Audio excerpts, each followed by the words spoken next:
Bonjour et bienvenue pour ce 6e épisode d'une histoire de l'informatique moderne. Et là, on va commencer à rentrer dans les débuts de la vague de la micro-informatique. Alors la question traditionnelle qui est posée, c'est qui était le premier? Qui était le premier micro-ordinateur? Mais il faudrait s'entendre sur cette définition de micro-ordinateur parce que bien sûr, généralement, on met en avant l'Altair 8800, qui là est en photo sur la couverture de Popular Electronics en janvier 1975.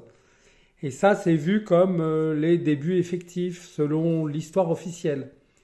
Et l'histoire officielle, elle est faite de sources qui progressivement se sont imposées. J'en ai listé quelques-unes là sur ce slide. On voit par exemple le film Pirates of the Silicon Valley avec deux très bons acteurs qui jouent les rôles de Gates et Jobs. Celui qui joue Jobs d'ailleurs, il lui ressemble effectivement terriblement, on dirait presque un jumeau, on dirait un sosie, à tel point que Apple l'a utilisé dans une de ses présentations où il jouait le rôle de Jobs jeune jusqu'à ce que Steve Jobs arrive sur la scène en disant mais c'est pas moi du tout, c'est pas comme ça qu'il faut faire, etc., etc. C'était assez drôle. Le documentaire Triumph of the Nerds de Cringely et justement le livre de Cringely Accidental Empires, plus le livre de Martin Campbell Computer. Tout ça, en quelque sorte, à chaque fois, raconte la même histoire. Mais c'est éventuellement contestable parce que, par exemple, l'Altair était une machine en kit à peine utilisable. Donc on pouvait dire, bah non, le premier micro-ordinateur, c'est celui qui est arrivé complet et utilisable. Là, je mets une photo du TRS-80 pour changer un peu, parce que généralement, on estime que c'est l'Apple II qui est le premier de cette catégorie. Mais il y en a eu plein. Il y en a eu plein. Et d'ailleurs, le TRS-80 est arrivé juste un mois après l'Apple II. Donc c'est quand même assez rapproché. Mais le premier, quand on creuse un peu les archives, on s'aperçoit qu'il y en a beaucoup, beaucoup qui prétendent à cette place. On va en explorer quelques-uns, c'est ce que j'ai appelé les oubliés de l'histoire.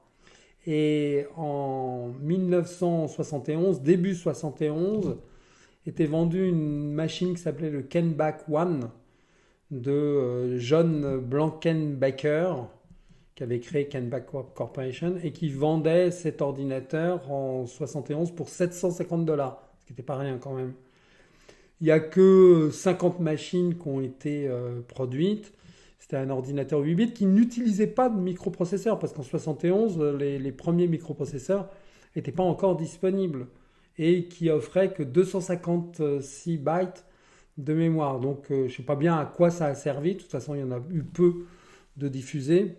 Donc voilà, on peut dire bah ça c'était le tout premier micro-ordinateur de l'histoire.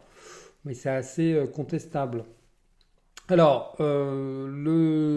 celui qui est en bas à droite, là, le Skelby, lui utilisait directement un microprocesseur Intel 8008. Donc là déjà, ça se rapproche un peu plus de nos définitions. Mais là encore, il y en a eu assez peu de vendus puisqu'il y en a eu 150 d'assemblés et de vendus. Donc on voit que c'est avec un système de carte d'extension et de switch sur le panel avant.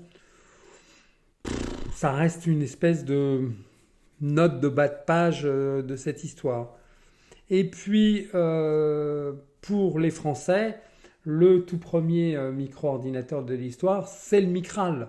Alors là, on voit le Micral N qui lui aussi utilisait l'Intel 8008 et il a été le tout premier a été livré à l'INREA en janvier 73 et ensuite commercialisé en février 73 pour 8500 francs et c'était positionné comme étant un remplacement économique des mini-ordinateurs pour principalement des applications verticales.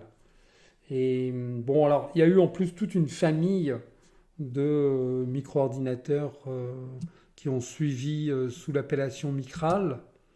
Donc on voit un Micral 80 là qui ressemble un petit peu plus à une offre packagée. Et puis même carrément un portable Micral P2 de 1981. Donc on voit que quand on creuse un peu, on trouve toujours des précédents à ce qui est mis en avant par l'histoire officielle.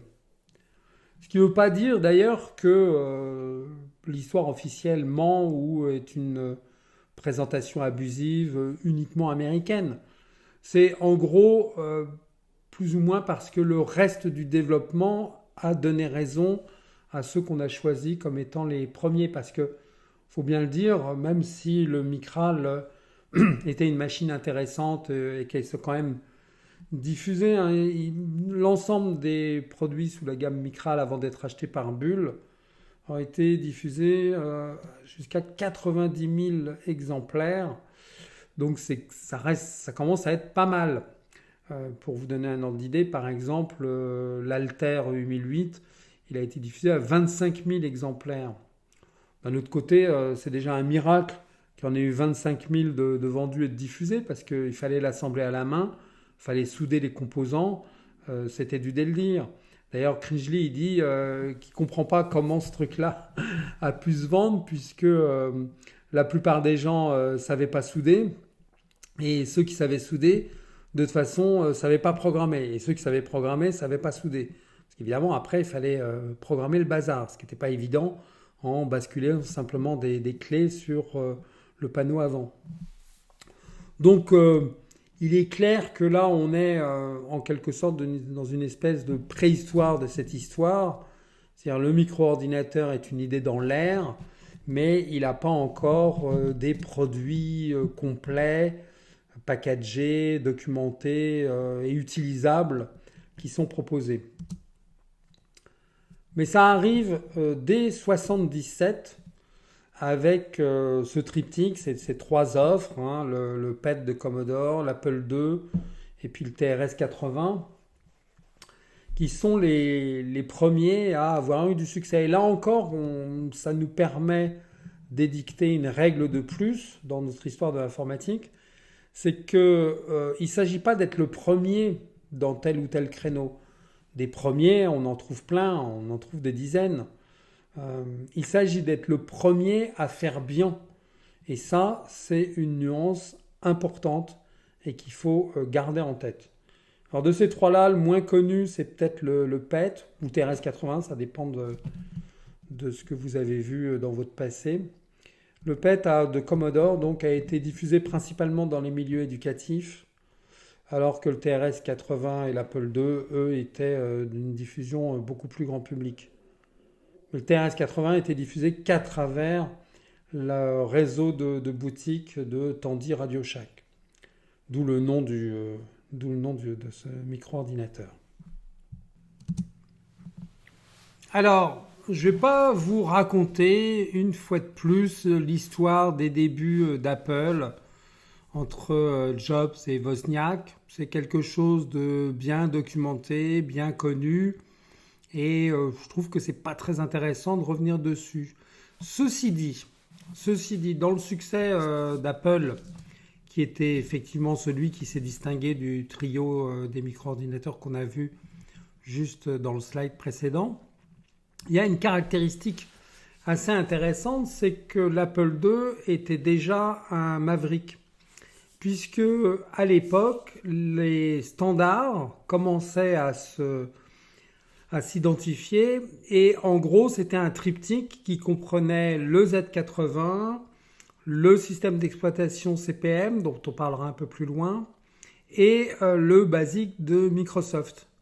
Et ce qui est intéressant, c'est que l'Apple II ne reposait sur aucun des trois.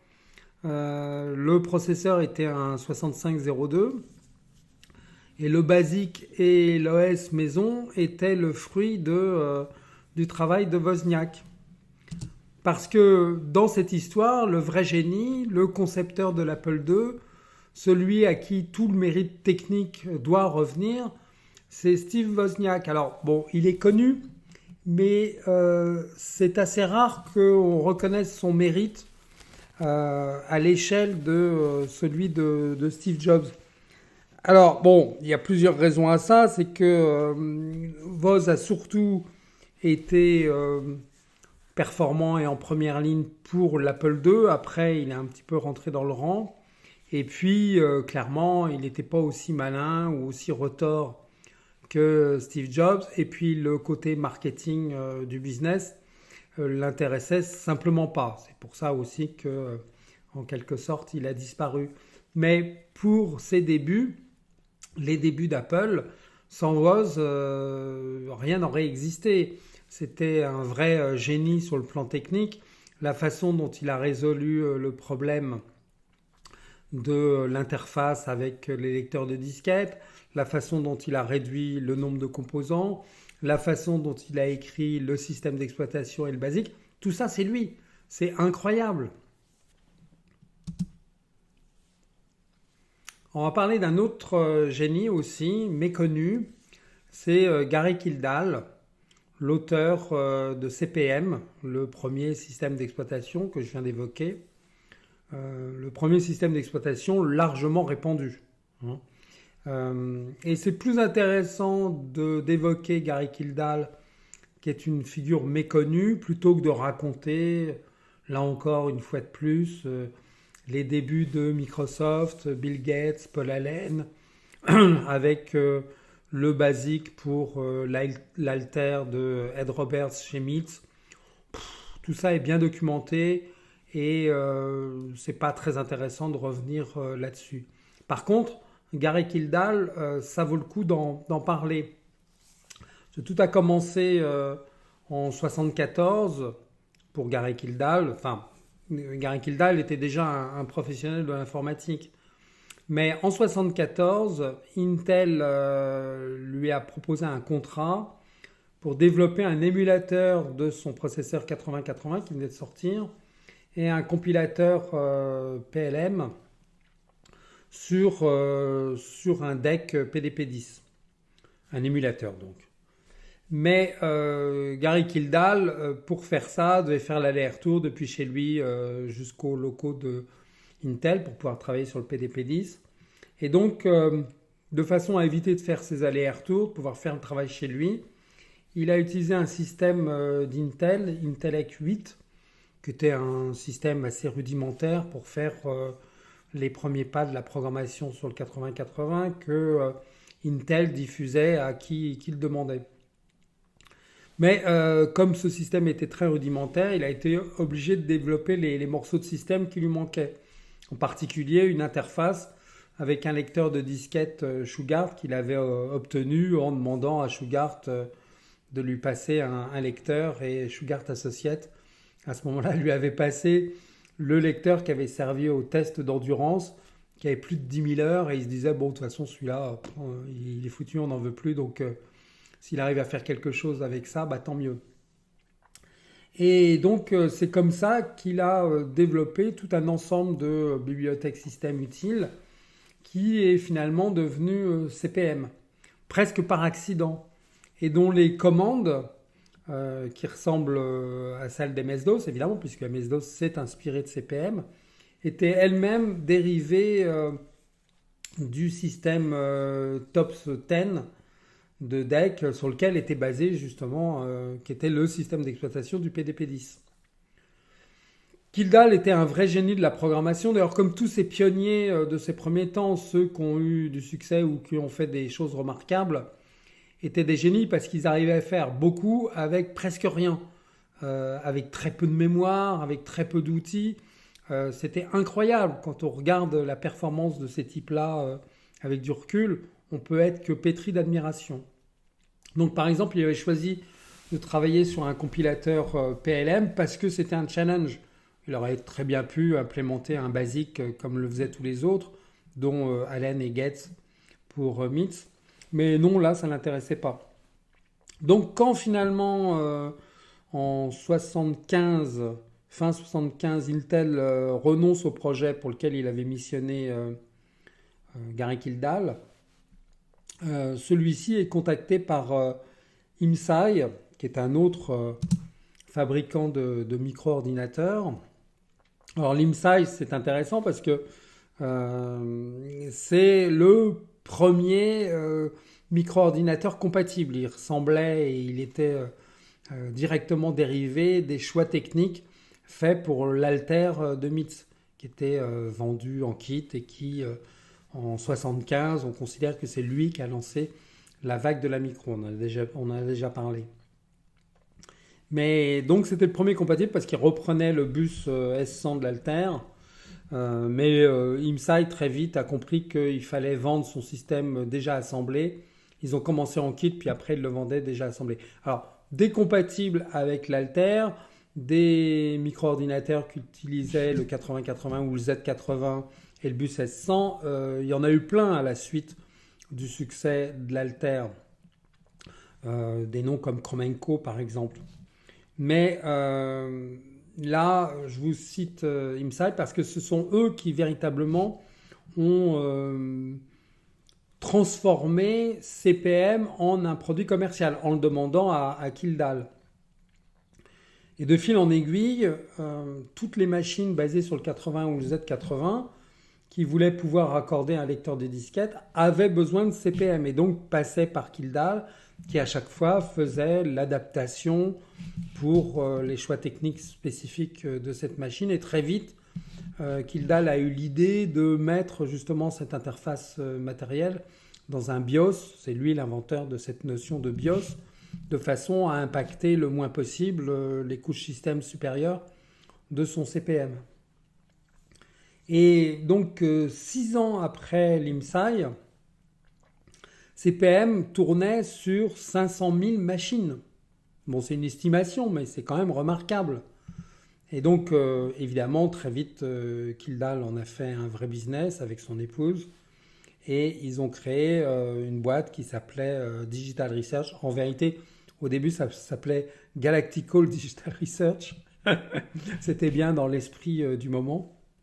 Mais ils ont renommé ça Digital Research assez vite. Alors, on reparlera de Digital Research au moment où on évoquera l'IBM PC. Mais là, je ne voulais pas louper l'occasion de mettre en lumière ce génie qui était Gary Kildall.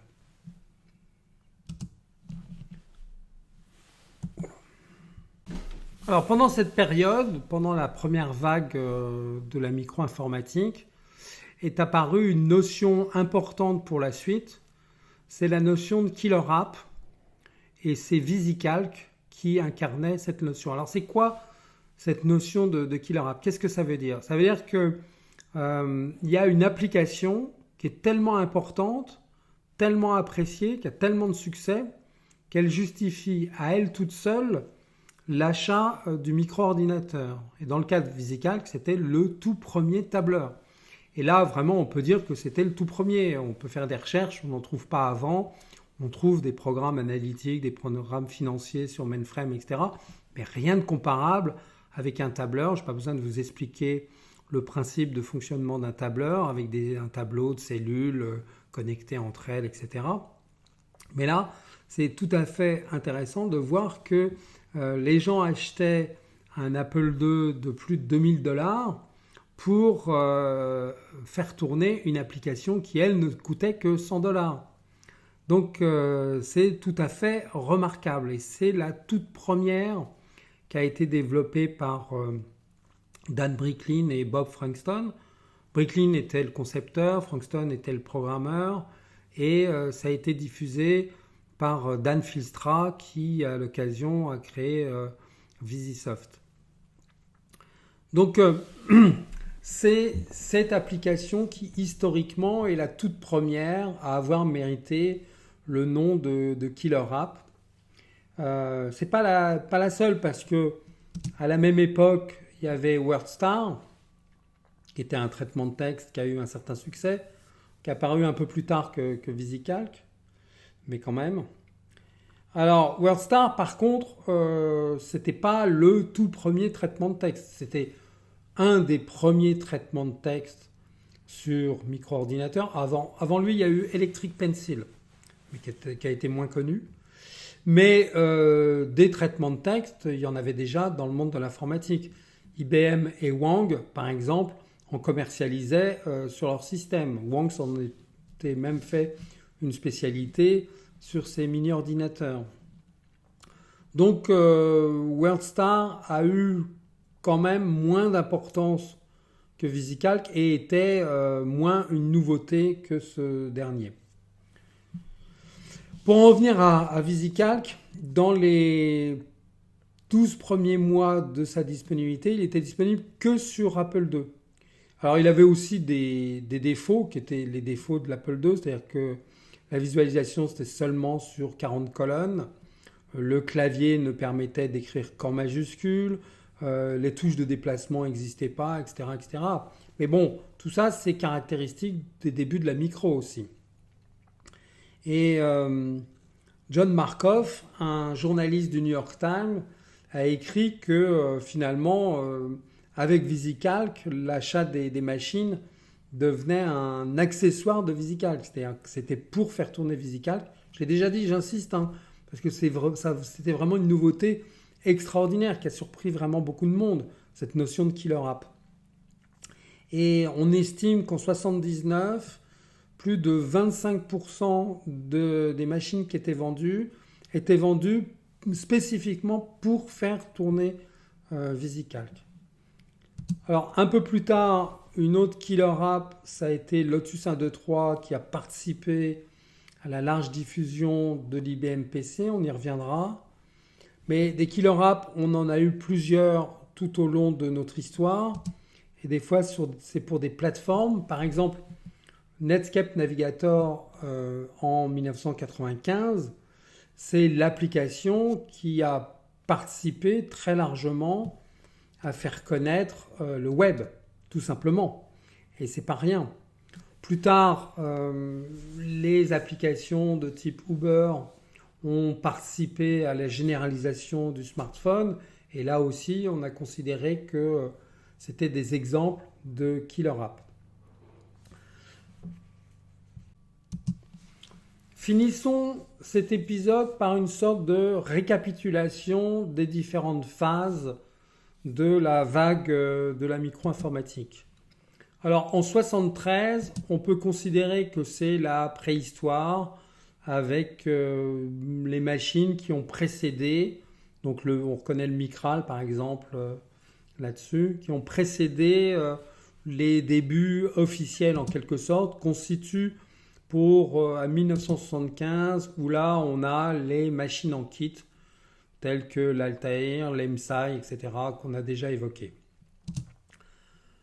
C'est déjà plus intéressant à partir de 1977 où on a des machines complètes avec des killer apps et le meilleur exemple c'est l'Apple II et VisiCalc. Bon, VisiCalc n'est pas sorti en 77, c'est sorti en 79. Mais en gros c'est à peu près de cette époque que le marché évolue depuis les machines en kit vers les machines complètes.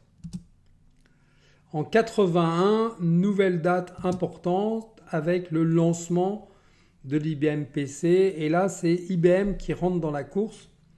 Et IBM a été le seul des grands constructeurs traditionnels de l'informatique à comprendre qu'il était temps de rentrer sur ce marché et de le faire de la façon adéquate. On en reparlera quand on parlera du lancement de l'IBM PC justement. On va faire un épisode à ce propos. En 83, nouveau jalon, c'est le moment où le standard PC s'établit en quelque sorte une bonne fois pour toutes, où l'Apple II commence à être marginalisé. Bon, il avait encore une part de marché pas négligeable, mais clairement, le leader à ce moment-là, ça commence à être l'IBM PC.